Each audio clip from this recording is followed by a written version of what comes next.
Hello and welcome to this video. In this video, I'm going to talk about a game which took place on May 13th, 2021. This game was part of the Checkmate Covid Initiative event of the Indian Chess Federation.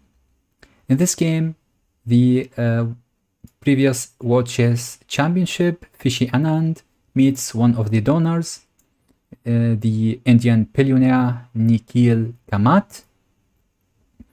I'm going to talk first about the game, and afterwards I'm going to talk about some of the confusion and the noise that happened after the game. So in this game, Vishy has white and Nikhil has black. Vishy starts with knight f3. Nikhil just drops his e-pawn with e5 and then take the pawn and retreat back.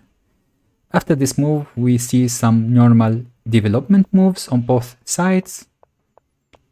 And just to continue with the development, we see this juicy square on c6, and Anand would like to get use of this square. Black tries to resist. He tries to keep an eye on the square, so he has his knight eyeing the square. He brings his light square bishop also to eye on the square. He brings his rook also. And at last he brings his queen to keep an eye on the square, and at the same time to support any queen side pawn advances. At this point, so Vishy Anand takes the knight and settles his own knight on c6. And here comes a very nice and good move from black, which is bishop to c5. He's attacking this pawn and he's out of the way of the knight. So here Anand misses the best move, which was rook to e2, defending this pawn and keeping the queen on the d file.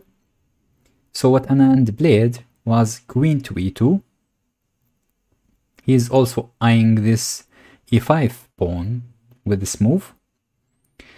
And here black just played with the best move in this position, which is x-raying the queen with one of the rooks.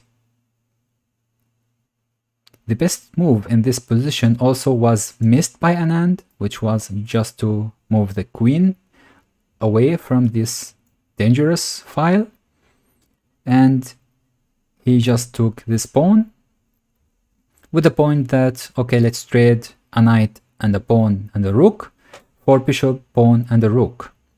And that's what happened in the game. But at this position, black strikes right away on the queen side with b4. Anand takes, and in this position plays the best move also. He defends b2 with rook to a2.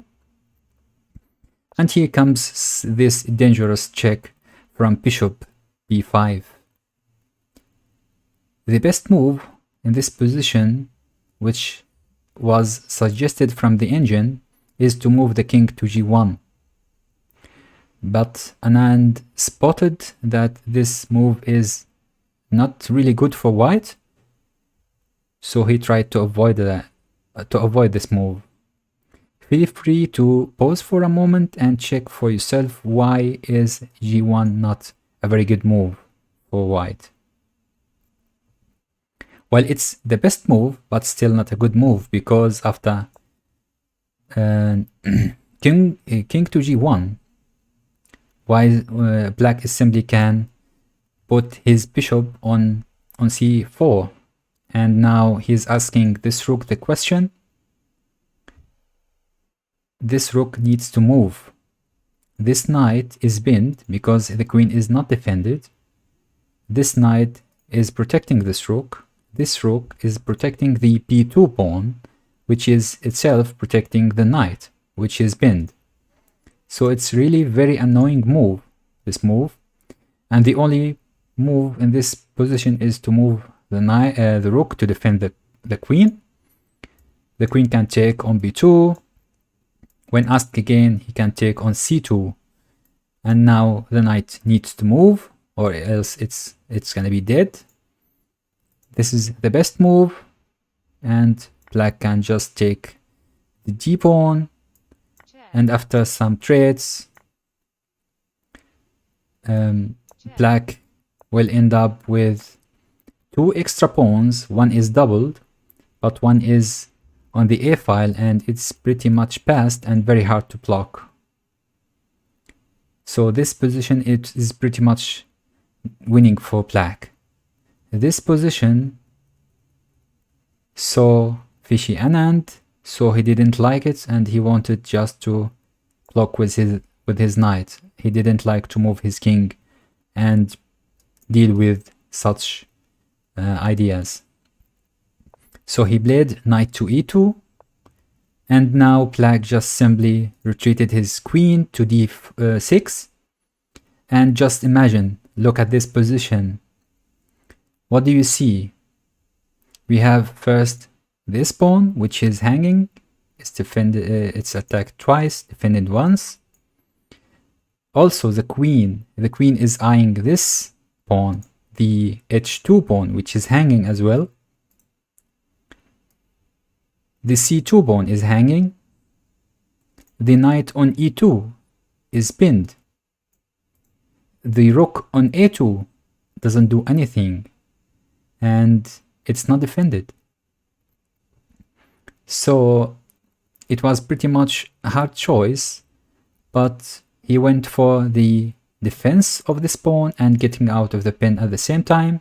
So he played king g1. Now black takes the rook on c2, and at this point he just would like to trade, get rid of the defense of the d pawn.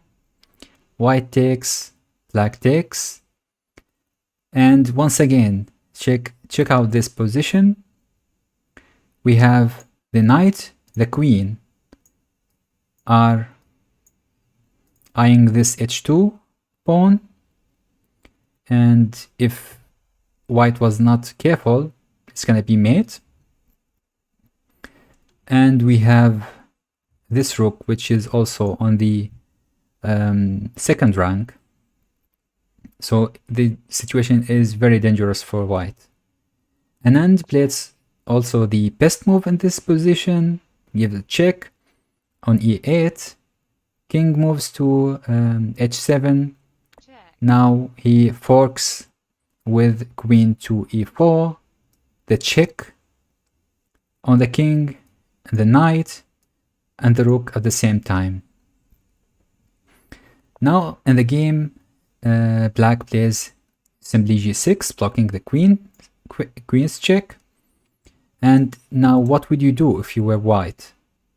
Would you take the knight, or would you take the rook? Let's say that you decided to take the rook. Would you spot why would you lose right away? Feel free to pause the video and check the sequence, or else let's continue. The very deadly move in this position is simply giving the check for the king on h2. The king has only one square to go to, which is the f1 square. And here comes the deadly fork from the knight, hitting the king and the queen, and that's pretty much game over. So Anand saw that, and he played the best move in this position, which is taking the knight.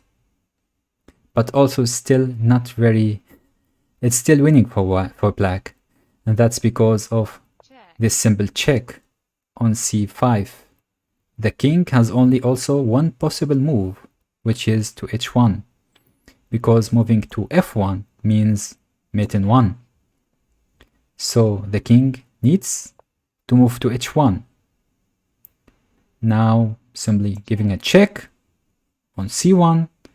White needs to block with either the knight or the queen. Of course, white goes for blocking with the knight. And at this point, black takes d5. Look at this position. The knight is pinned, and defended once, attacked twice. The king doesn't have any square to go to, and it's mate if this knight was taken. The rook here is hit, and it doesn't have any square to go to, or else it's mate. At this point, Vishy Anand resigned.